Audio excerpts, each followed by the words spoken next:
Hello，大家好，我係安放天下嘅 Michael。今期咧，我哋嚟到我哋嘅天和百貨隔離呢個小區展基廣場。咁我哋呢一期咧介紹呢個單位咧係95個平方嘅大單位，2個衛生間，仲有2個露台，而且呢個樓層咧喺15樓。咁我哋嘅價錢咧都非常之吸引人嘅，總價69萬，唔到70萬。我哋之前呢種單位咧有業主喺高峰期嗰時賣到110幾萬、120萬。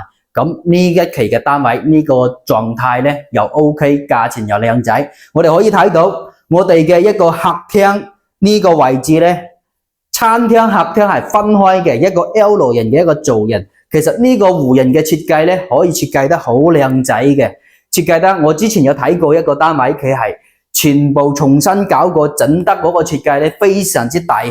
咁我哋呢一期嘅業主咧，佢嘅裝修就係比較普通。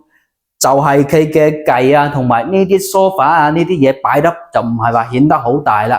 可以睇到我哋正大門口嘅入門處呢個位置嘅餐廳位，呢度有一個筆記位咧，我哋空間係非常之夠自己去設計發揮嘅。我哋入大門處嘅右手邊呢度係一個廚房嚟嘅，我哋廚房95平方嘅一個單位可以擺一個雙門嘅冰箱，而且呢度嘅灶台啊都仲有咁闊，係可以講係話好闊尺嘅。呢個單位95個平方，3間房，我哋睇下呢個15樓嘅景觀，睇下靚唔靚仔。我哋可以睇到呢個露台嘅一個景觀咧，係睇住成個樟木頭嘅中心區嘅，遠處咧睇到山景。咁我哋呢個單位呢個露台嘅朝向咧就係東北方向啦。呢度係東，呢度係北，東北方向。咁我哋嘅主人房嘅露台嗰度咧就係向住東南向噶啦。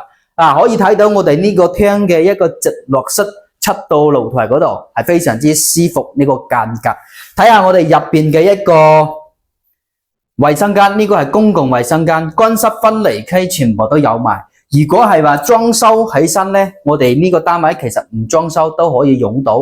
咁我哋如果係要裝修就要使錢啦。嗱，呢個就客房比較細少少，但係我哋呢個房間配埋一個衣櫃，呢個露台嘅景觀出邊睇住咧都仲 OK 嘅，唔開燈都可以採光。我哋嘅早期嘅一個設計，呢個業主咧就係香港嚟嘅，佢嘅門框框啊就唔似而家呢啲裝修風格啦，喺度閂埋門，2個房間都睇唔到。入嚟睇下我哋嘅第2個客房。嗱，呢個客房咧就比較長啦。我哋嘅一個設計咧就可以直接擺張床喺度，嗰度就擺個衣櫃喺度。咁我哋呢個業主咧，因為大家都知我哋香港嘅業主好少翻嚟住嘅，所以講咧佢唔需要用到咁多間房，佢喺度擺咗一排，完全係可以做個書房。再入嚟睇下我哋嘅主人房。主人房就靚仔啦，我哋之前有睇過業主咧，呢度 book 咗佢直接做出去一個闊嘅大嘅一個主人房，仲配埋一個衛生間。嗱，呢個套房可以睇到我哋嘅乾濕分離區座處，呢個主人房配置嘅一個衛生間咧，可以講係話都係比較闊開間，佢唔似有啲到呢度咁細啦。咁我哋呢個單位95個平方，我哋啱先講嘅帶埋2個露台，睇下我哋而家呢個主人房嘅露台就係東南朝向啦。可以睇到下邊個打開窗，嗱係好通風嘅。我哋下邊呢度咧，華富廣場過少少就係隧道口嚟噶啦。隧道口過嚟之後，到咗我哋樓下呢度嘅展基廣場。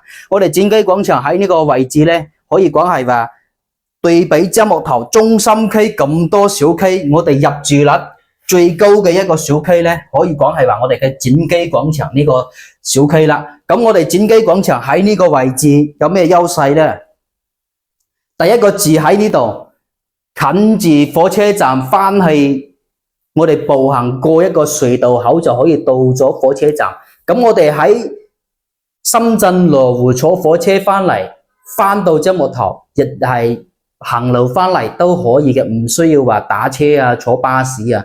咁我哋啱先講嘅咁熱喺我哋樟木頭中心區咁多小區，點解我哋展基廣場可以講係話比較人氣比較足、入住率比較高嘅一個小區呢？咁呢個小區呢個單位呢，我哋所有嘅展基廣場都係配有露台嘅。華富廣場近就係近啲，但係呢，我哋華富廣場嘅戶人呢，佢係唔帶嗰個露台嘅，係喺房間嗰度。咁我哋95個平方呢個價錢先係幾錢？69萬，而且又可以做按揭落嚟，俾15%嘅一個首期，俾個10萬蚊左右咁都可以搞掂。我哋首期其實都唔需要10萬，啱啱好10萬蚊首期，月供呢俾個大概2000零蚊都可以供到層樓喺我哋東莞嘅樟木頭。嗱，住喺呢度，我哋喺隔離嘅一個天和百貨，而且樓下嘅茶餐廳同埋其他嘅一個飲食、飲嘅、食嘅、玩嘅、住嘅，全部喺呢個位置係非常之適合大家去喺呢度度假又好、退休又好嘅，唔需要話擔心出行買嘢嘅問題啦。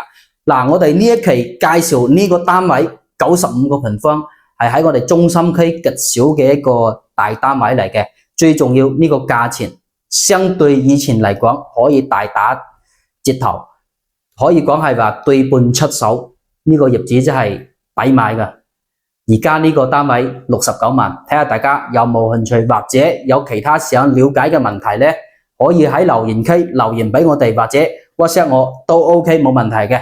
咁我哋呢一期就介紹到呢度啦，我哋下期再見。